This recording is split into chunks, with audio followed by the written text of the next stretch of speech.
Yes, we're back with another episode, another rider. Today we have Aaron and the lovely Bella today, and Aaron's in the mining industry about gold, so if you're into making money, you might want to listen to him.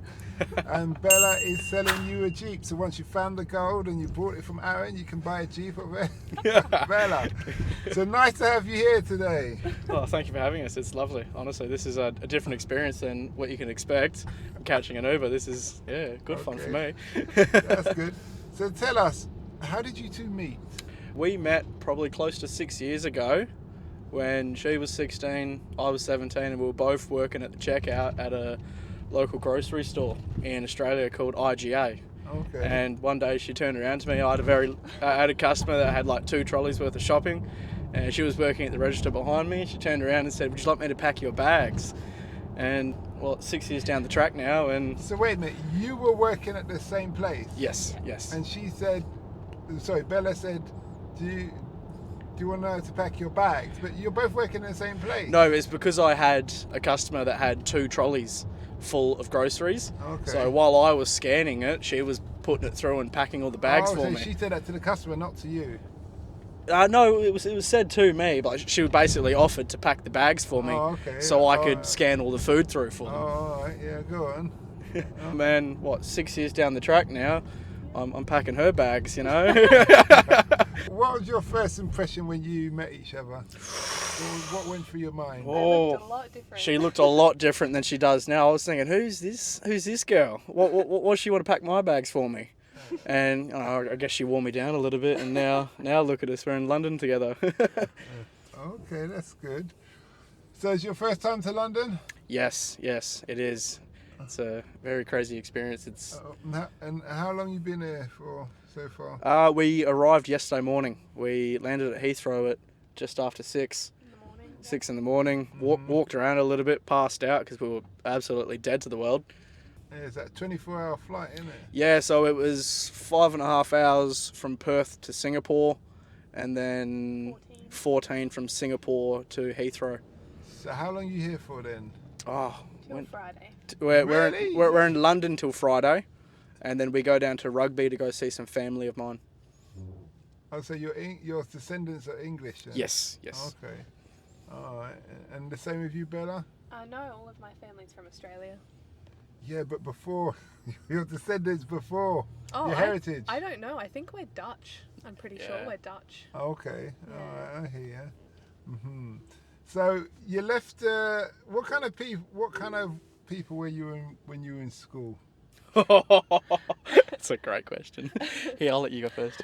I was a straight A student. Graduated with honours, finished school, and Aaron was the complete opposite of that. I dropped out at the end of year 11 because I was too busy messing around, doing things that I shouldn't have really done.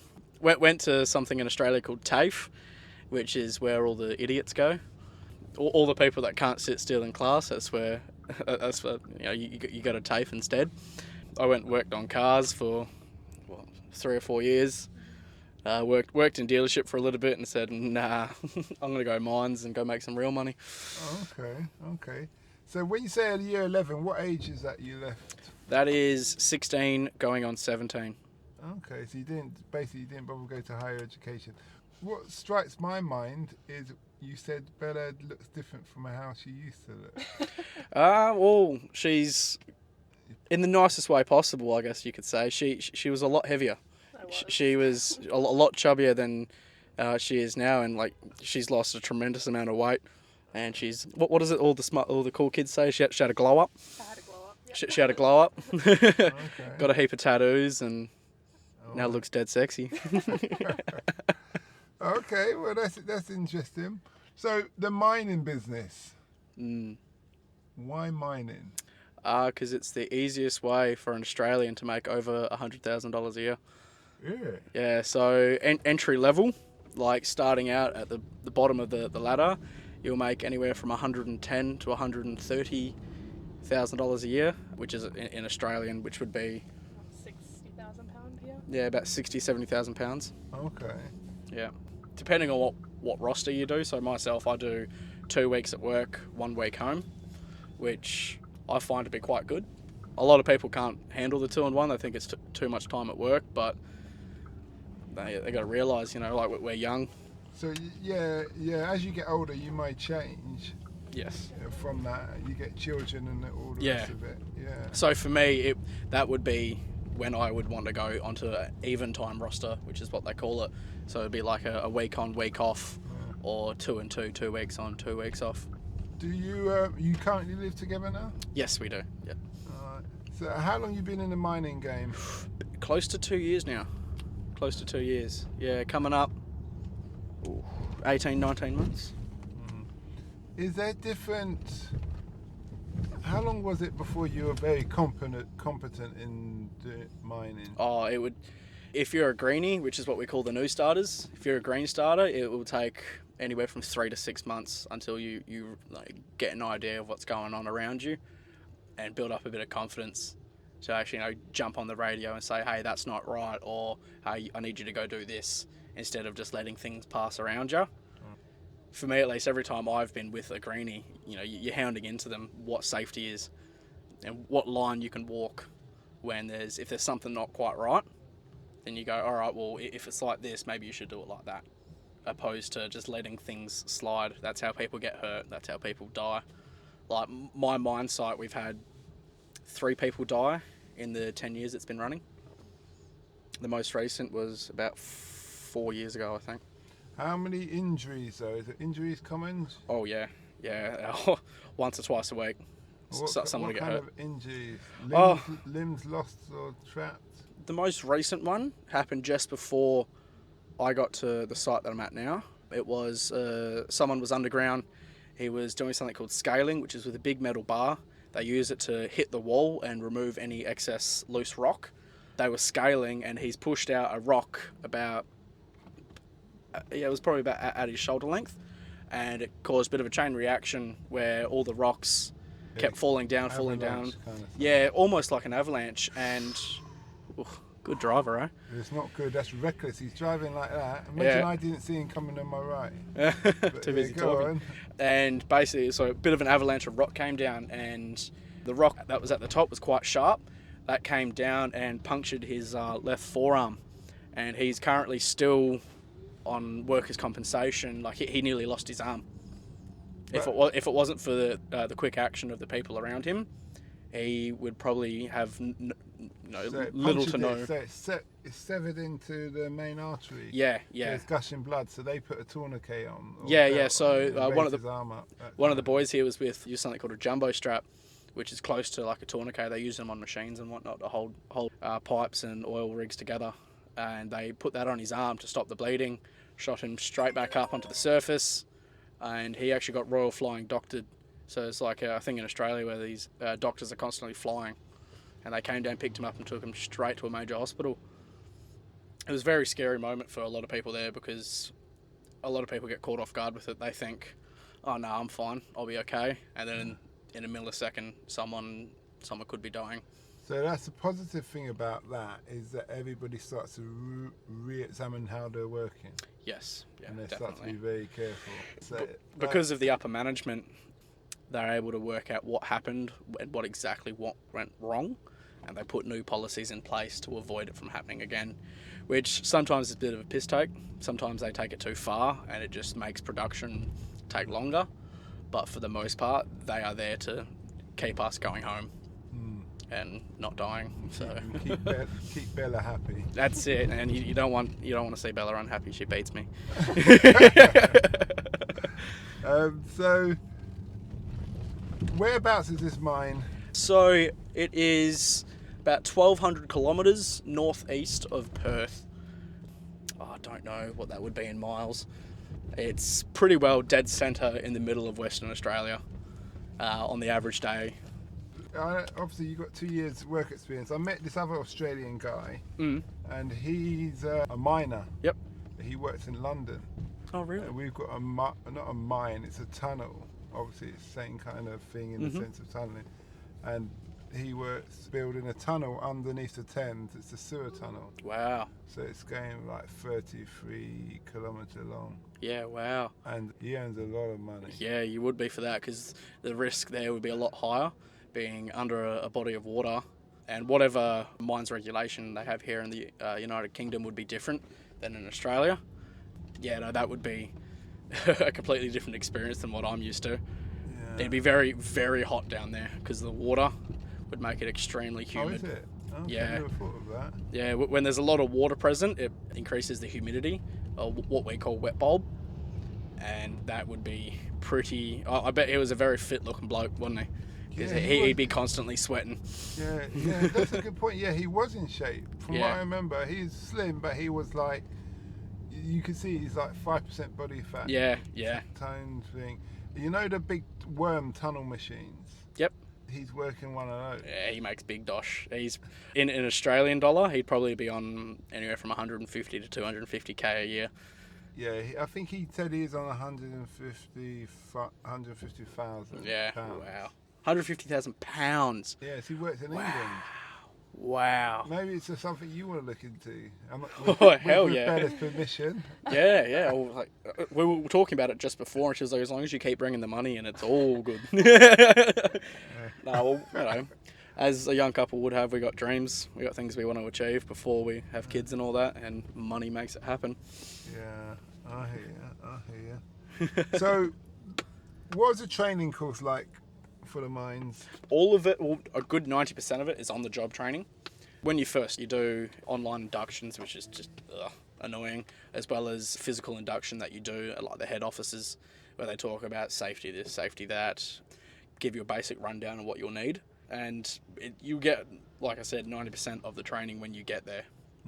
They'll take you down on like your Greenies program, where you'll spend a day or two with everyone in the different departments doing this, doing that, and then after that is when you get your training for whatever job you're doing. Say if you're a greenie, you're going to be on the truck, driving a underground truck, which is the easiest job. I jump on and off between the truck depending on what I'm doing at the time. So the trucks just bringing the materials out. Yeah. You move dirt from point A to point B. It's a very mundane job, but for what you're doing, you're getting paid brilliant. Okay, and what about the breathing apparatus? Because everybody have breathing apparatus? No, so... Or they're pumping oxygen in? So we have underground ventilation, which draws air in and pushes out the stale air. So if you're operating high diesel output vehicle, like say an underground truck or a loader, which is like a bogger or something, then you can... diesel in a tunnel? Yeah, so if there is no ventilation, that machine cannot be on. Say if something was to happen, if there was like an underground fire, which is probably our biggest hazard, because fire creates smoke obviously and eats oxygen. Yeah. So if there's an underground fire, it's eating the oxygen that we need. We have something called a self-rescuer on our belts, and that gives us 100 minutes at rest, 30 minutes at a walking pace, or 15 minutes at a panic stage. So you've got to teach yourself to compose yourself. Yeah, luckily for me, I've never been in that situation where you need to use it. If it was ever to happen, it'd be a massive thing, and a lot of people would know about it. Like there's something called a refuge chamber, which is like a little underground safe haven that they put that has fresh air, has canisters of oxygen, regulators, food and water and everything you could need. And depending on how many people, you could easily be in there for a month. How many people in the mine work in the mine? Oh, it depends on the size of the mine. So my last site, we could have up to about 50 people underground. That's not many. It's not. My current... I'm thinking like 50,000 or 10,000. No way. Too many moving parts. Too many things to go wrong. Yeah. At the current site I'm at, it's a pretty big site. We have 3 individual mines, and at the biggest one, you can have up to 200 people underground before it becomes an issue. I suppose it's minimising, and you've probably got the modern day equipment. And everything. Yeah. The company that I'm working for, called Burncut, they 9 times out of 10 give us the best of the best. It's once machines get older and stuff like that, it makes it a bit of a chore, but you get what you're given. Yeah. I suppose you've got a good union. You have a union out there? We actually don't have a union, which is surprising because a lot of mining companies will insist on there being a union, but we don't have one currently. Well, we haven't really had many issues that we would need to take up with like a union. We have toolbox meetings every week, so if there's something we don't like, gives us the opportunity to speak up and say, hey, this needs to be fixed, which 9 times out of 10 it's not good Wi-Fi at camp or... Yeah. So, No. so you stay on the camp? Yeah, so we don't stay at homes or anything like that. We stay at a campsite, which is, depending on how many people it houses, is pretty average. So set up in something called a donga, which is a little one-person room. You get 2 rooms. You get your main room with your bed in it, and then your bathroom. If I was to lay down, I could touch wall to wall. Yeah, it's like a prison cell. Yeah, essentially. But it's one thing I've always said to Belle here, you're not there to be comfortable. You're there to make money and then go home and then you can be comfortable. You know what I mean? That's how do you put it? Let's just get stuff done attitude. Yeah. You're not there to be happy. You're not there to be comfortable. You're there to make money. So. But even in the evening, you don't think you should be comfortable? Well, it depends on what your definition on comfortable is. For me, I can lay down in my bed. I'm comfortable. As long as the Wi-Fi is all right, so I can talk to the missus or talk to my friends, things like that. I mean, you're definitely not going to be gaming or anything like that, online gaming. No, let's see, now, you're Gen Z. Yes. Yeah. So your generation, I would have thought, would have insisted on the facilities to be able to game. So you're mining gold. Yes. So how can you be mining gold and not expect certain luxuries? I'd say that to the employer. Not being funny, mate. If I was to adapt that persona, you wouldn't get very far. It's a very, without trying to sound cocky or anything, it's a very rough, tough I can environment. Imagine. Yeah. If you were to get upset by everything that someone says, you're not going to last. We're there to do a job, plain and simple. We're there to do a job. And quite a lot of the people I work with, the only thing they care about is if there's a pub so they can go get a beer after work. True Aussie style. Yeah, true Aussie style, honestly, yeah. As long as there's a pub and a decent dinner, then it's all good. You know what I mean? So are the people working the mine from all walks of life? Yeah, you get a lot of people. Something that surprises me is these days we're getting a lot more mothers. A lot of mums coming up to do just like, trucking and stuff like that. Oh, yeah. Because it pays a lot better than what dad's getting paid. You know what I mean? Single mums, that's a big one. You get a lot of them these days. What about Aborigines? You got Aborigines? Yeah. We get, I think on my site, we probably got a good 10 of them. Them sounds racist. We get... No, don't worry. I understand what you're saying. It's 10 Aborigines. Yeah. It's a hard one because a lot of these mine sites and the campsites that we are at is traditional Aboriginal land. Oh, and so technically they should be employed on a mass then, if they're going to do it. Yes and no. A lot of them aren't happy. All of the traditional folk don't like that we're there because it's a very superstitious thing to be underground in the Aborigine culture. They don't like it. That's because that's where they bury their dead. And, you don't want to go there. It's very holy land. Disturbing the ancestors. Yes, precisely. And at the same time, a lot of these, where we're going. So I'm at a site called Jundee, which is about 50 kilometres from a place called Walloona. And there's probably about a 9-to-1 ratio. Mm-hmm. So out of all 10 people, 9 of them are Aborigine. So what that brings to mind is, so the Aborigines have been put on that area, and that's their holy land, but yet the miners company have the right to do what they want to do, even though it's their plot of land. Yes. Does that make sense to you? Yeah. So they have agreements with the Aborigine elders and the land owners almost that we're allowed to go in. And I'd imagine at some sort of corporate level there would be a price that they have to pay to almost a cut, like a 5% cut must go to the landowners.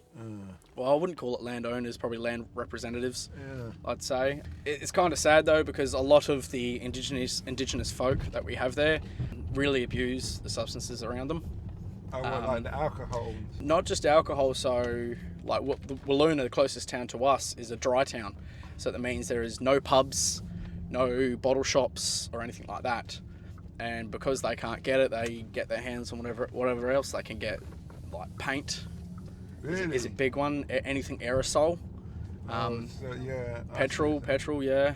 Anything that they can use to get high or get drunk. Sounds like they're struggling with their demons. Yeah, definitely. It's very sad to see, but the Australian government tries to help, and it just doesn't work a lot of the time. They take advantage of it. Like you see them, they have brand new cars, government assisted housing, so they'll get given a brand new house, and within a month it's trashed. Maybe it's not about giving them things maybe it's about sorting out their, I don't know, just even if you said, okay, this is you lot live over there, and you just run it how you want to run it. Yeah. We won't intervene, regardless what natural resources is there, whatever's going on. Yeah. We won't come in. That's just your country's massive, isn't it? Well, there was one situation that we had. So the Shire of Walloona, which is like the area that we're in, actually built a business for them, a big orange farm that had all the equipment, had everything they needed, and they didn't like that. So they shut it all down and didn't want anything to do with it and just kept the land sitting there, which I suppose is up to them. That's what they want to do. Isn't that how everybody found them, though? Just with open land. They didn't find them doing agriculture. Oh. Do you see what I mean? Yeah. Because what I've learned from travelling, it's like you obviously there's many different people across the world, but a lot of some people have had their cultures change and they haven't really adapted. Yeah, exactly. And in some cases, you kind of ask yourself, are they better off just going back to their old ways and being left? I think I agree. They would prefer to be out in the sticks doing their thing, doing what they know to do. Like when we get, I think they call them their magic men. It's like they're healers and the very spiritual people that they come out and sight a lot of the time and come talk to us, tell us what's going on in the community, telling us what they would consider is okay and what's not. And talking to them, it's good. I like listening to their culture and the things that they got going on. And these are the very good people. And then on the other hand, you have the very not so sensible people that come out and definitely put a very bad name to the culture. And it's a fine line to walk, and unfortunately we have to see both sides. Like you want to help, but you can't. So what does the future hold for you in the mining industry? Well, with any luck, I'll keep moving up, keep making more money, and with any luck, the smallest amount of luck, it'd be nice to be able to possibly retire at 50 or 60 if I put my money in the right places. Now, it's gold you're doing, mining now. So I take it the gold doesn't come out in chunks. No, so it's you have to use, what is it? What was the chemical you have to use? One of the main chemicals they use is cyanide. Yes. Cyanide. So you're not worried about your health and all this? No, so we get pretty lucky. Underground, it's mostly fresh air, unless you're in like a heading or a stope that's just been fired. Then you get a lot of ammonia, blast fumes, and things that would choke you out and make you die. And they talk about, your breathing underground. You've got to take very deep, very deep and long breaths. Because if you breathe too quickly on a microscopic level, the dust particles are sharp. So if you breathe too quickly, it can actually stab your lungs and cause issues. But as long as you're in like a well-ventilated area, that's not an issue. Sounds highly risky. Bella, do you ever worry? Always worried. I'm always worried. Do you go to the steam room or sauna or thing like that anytime? Nah, that's not a very popular thing. No, I'm just thinking that's good for your lungs. It would be. I mean, it doesn't help I'm a smoker, for one.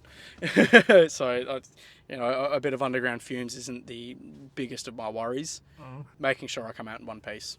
Have you ever had an experience where you thought, oh, that was close? Yeah, multiple times. What happened? It was underground, and I was driving the truck at the time. Just to confirm, have you told Bella this story already? Okay, look, Bella's just looking at you. Yeah, go on. I'm going to incriminate myself. No, so I was underground. I was reversing into something we call a stockpile. And as I was reversing in, the tub of my truck has just hit the sidewalls, which caused a little bit of a chain reaction going up the wall. And if it wasn't for something called ground support, then I would have had a fairly large rock, bundi we call it, a fairly large bundi come down on top of the cab. But luckily, because of the ground support, I was okay. Pulled the truck out, obviously. What's the ground support? Ground support is, they use something called mesh and bolts. Bolts are about 2.5 meters long, big round tubes. A machine called the Jumbo just absolutely drills into the wall. and between the wall and the bolts they put mesh. To stop. Yeah, things and so if it wasn't for the mesh, then a pretty sizable bundi would have come down. And they say that the machine cab's rated for that, but you just don't know. Just don't know. How deep are you mining? Currently on my site, we've just clocked over 1,000 meters underground. Oh, it's a kilometre. Yeah, a kilometre. Okay. Which, when you're down there, it doesn't feel like a lot, but then you realise how warm it is, the air starts to feel a little bit more thicker, like there's less oxygen in it. It's because it is. And when it takes you, if you're in a machine that's only travelling 10 k's an hour, it takes you a good hour to get back up top.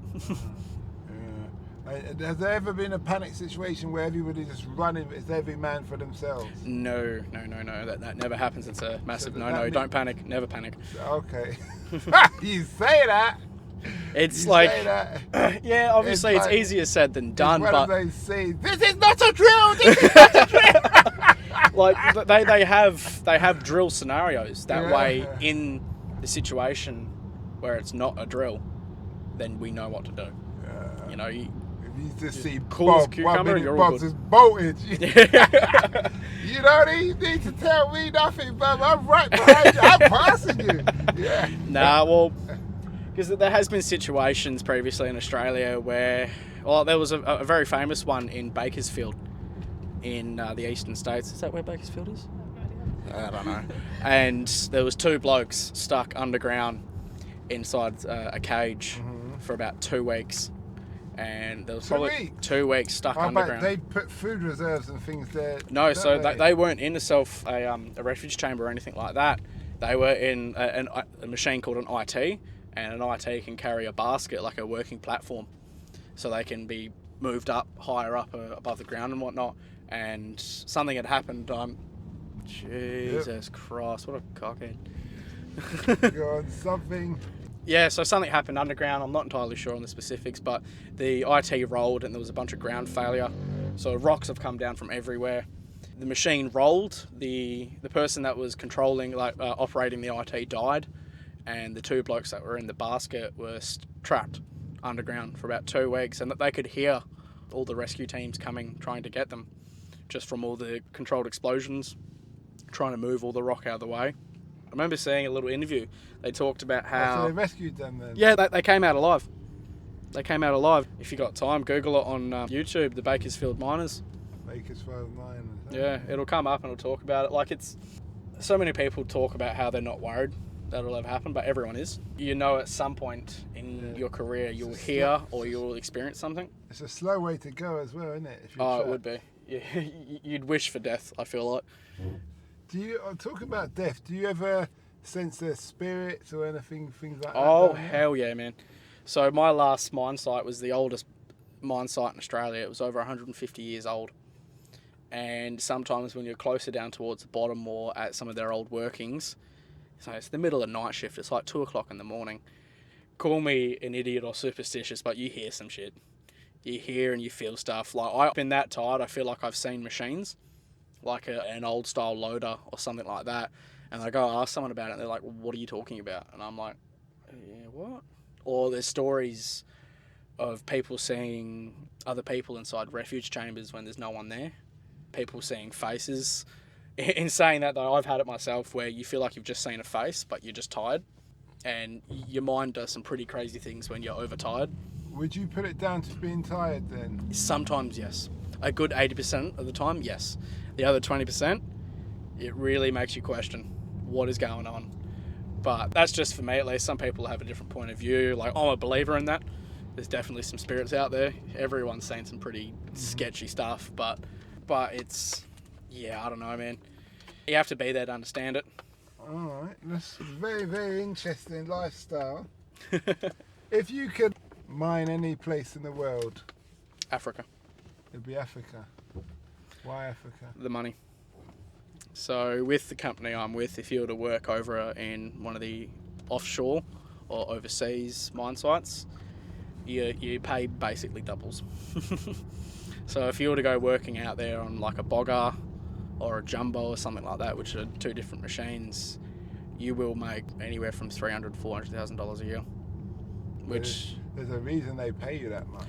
It's a lot. I It's a can't lot more see dangerous. I can't see the life expectancy of a miner being that long. Though. Or over there, when they have the locals working there is people lining up waiting.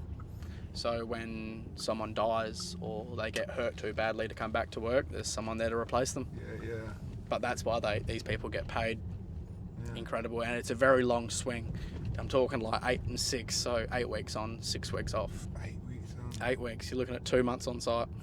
You'll have 1 day off every 13 days. And it's back-breaking work.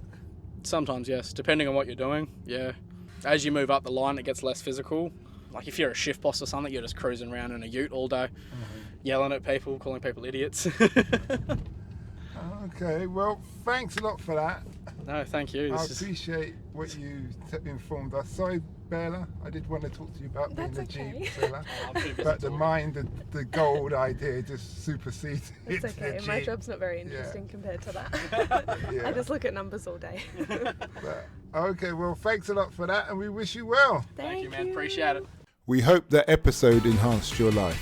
We post an interview every day as well as vlogging on our social media channel. Don't forget to subscribe to get our latest episode.